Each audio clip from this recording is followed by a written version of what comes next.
Usually, F1's biggest teams drive up the costs in Formula 1, while the minnows struggle to keep pace with budgets and therefore slide further and further back. It therefore might come as a surprise to learn that Ferrari team principal Fred Vasseur has described a rule change allowing all teams to spend more money as dangerous, and that the key player in pushing for this hike in expenditure is James Vowles, team principal of Williams, which hasn't been among F1's financial high rollers for almost 20 years.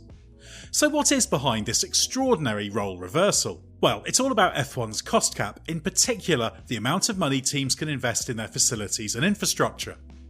That's not the cost cap that we usually talk of.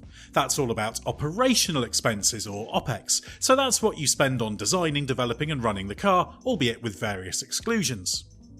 That's currently set at a baseline figure of $135 million, although the real figure is a little higher once various adjustments are factored in. Instead, this is all about capital expenditure, or CapEx for those on first name terms, and Vowles has been at the forefront of lobbying for an increase in the permitted spending. We'll get onto exactly how the CapEx spending limits work shortly, but Vowles' argument is that teams like Williams, which have historically spent far less than the leading teams, need to be permitted more CapEx spending in order to catch up with the frontrunners in terms of facilities. This means spending more to catch up.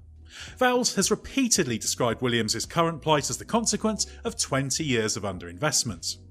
That led him to seeking a significant hike in the CapEx spending. He wasn't the only one, which led to the F1 Commission considering making a change in late July. However, the ideas tabled, one an across-the-board increase in CapEx for all teams, the other a variable increase depending on facilities benchmarked against the leading teams, were rejected. But the CapEx increase remained on the agenda and has now been pushed through, allowing Williams and fellow strugglers alphatauri, Alfa Romeo and Haas to spend an extra $20 million. Aston Martin, Alpine and McLaren can spend an additional $13 million, and top teams Ferrari, Mercedes and Red Bull $6 million more. So what's Ferrari's problem? Well, Vasseur's argument is that increasing the amount of money teams can spend is a non-ending process. So you do it once, twice, 3 times and the process goes on until the cost cap is almost meaningless. His position is understandable insofar as there have been various tweaks to the cost cap to allow the money spent to be increased. That includes the increased allowance to account for inflation and rising costs introduced last year. He characterises these creeping rises as very dangerous, especially given the risk of F1 returning to what he calls the previous situation, meaning the days of excessive spending and teams' values being much lower as a result. He went as far as to say that this is about F1 taking every opportunity to break everything, again calling that dangerous. Of course, Vasseur would say that given Ferrari is in a strong position thanks to its massive historical spending, so it's in its interest for the CapEx ceiling to remain low. However, Peter Bayer, CEO of AlphaTauri, shares Vasseur's view, saying "I agree with Fred," and explaining his concerns about the increase in spending, and AlphaTauri is another of F1's smaller teams. He also admitted that his team doesn't actually have the money to spend an extra $20 million. You can see their point. However, given the objectives of F1's recent rules revolution was to level up the performance potential of teams, it's logical to allow greater scope for the teams playing catch up to spend and close that gap. But as Vowles said, he was looking for an even bigger rise, so perhaps the fact that no side is completely happy is indicative of a good compromise. Now, let's take a closer look at how the CapEx spending limit works, and why the increase is a little more complex than the headline numbers suggest. F1's financial regulations previously set a uniform CapEx limit for all teams. This is effectively $45 million for the 4-year reporting period covering 2021 to 2024. This then dropped to $36 million for 2022 to 2025. Calculating this on a rolling, multi-year basis allows teams to front or backload their CapEx spending. Now, all 10 teams have had their allowance increased by $6 million for the big teams, $13 million for what might be called the in-between teams, and $20 million for those at the back. So now, for the reporting period 2021 to 2024, the top 3 teams can spend $51 million, the middle group $58 million, and the bottom 4, including Williams, $65 million.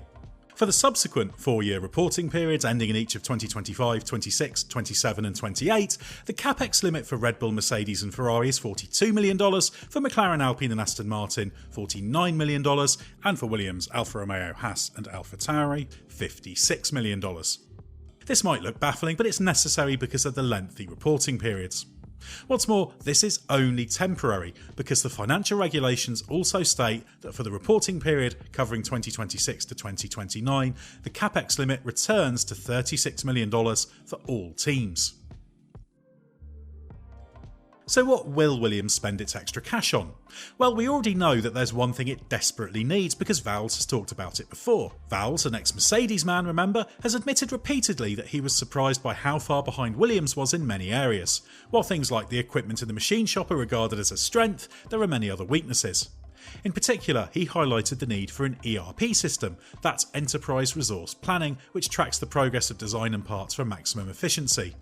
The ERP system comes under capex, and Vowles has previously stated that it will cost millions, perhaps even tens of millions, to sort it out.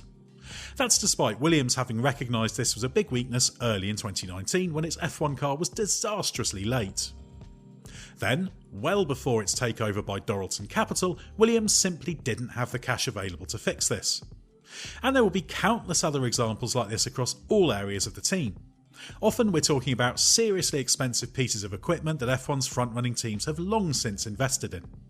So you can understand why there was frustration that now Doralton is investing heavily in the team that the old capex rules were holding it back so much. Given the increase in capex coincides with the controversial debate about whether or not Andretti will be allowed to join the Formula 1 grid, there have been charges of hypocrisy levelled at teams. It's understandable, given Vowles has been the public face of the push for increased spending, yet also objects to Andretti being let in, arguing that half of the grid is still financially unstable. Doralton Capital is sinking significant cash into Williams, but that means it's a team that is, as Vowles puts it, very lossy, and he means in financial terms. Williams posted a loss after tax of £17.9 million in 2022 against a total revenue of £142.8 million. In 2021, that loss was £11.9 million against £96.4 million in revenue. Vowles is expecting the losses to be bigger again in 2023. F1's revenues are increasing, but teams like Williams are still spending, or needing to spend, significantly more than is coming in, and that's in order to close the gap to the big teams. That's why Vowles argues that while adding an 11th team is sensible in the long term, that should only happen when all the teams on the grid are financially stable. So if Williams isn't financially stable enough to back Andretti coming in, how can all this extra spending be afforded? Well, these positions aren't mutually exclusive. Doralton's investment in Williams is driven by a belief it can help grow the team, make it more competitive and increase its value. So if Andretti comes in, the fear is that the revenues for Williams will be dented, it will face more competition on track, a tougher fight for sponsorship, and the team value will be affected because it's now one of 11 teams rather than one of 10. And remember, Williams was recently valued by Forbes as the least valuable of the 10 F1 teams at $725 million, so that's a valuation Doralton is expecting to grow as a result of its investment. Vowles is absolutely right to argue this position, but that's because he's the boss of Williams and, as he says, his responsibility is to 900 employees within my company. However, that's why the decision ultimately falls to a combination of the FIA, which has already approved Andretti, and F1 itself. As the FIA argues, the Concord Agreement allows up to 12 teams, while the regulations permit as many as 26 cars start each race. Andretti is now waiting on F1's decision, and the most likely outcome appears to be that it will be rejected. But while you can understand why Williams is against the 11th team, it's also ultimately not up to the teams whether they are let in. What Williams has to focus on is developing itself. The increase in the capex spending limit is a welcome boost. And as it currently holds 7th place in the championship, that should mean a significant increase in income thanks to being 3 places higher in the standings than it was in 2022, potentially worth more than $30 million depending on F1's final revenues for 2023. Williams and its fellow lower midfield teams face a long and costly battle if they are to get to the front. But this supposedly dangerous rule change has now made that journey that little bit more possible.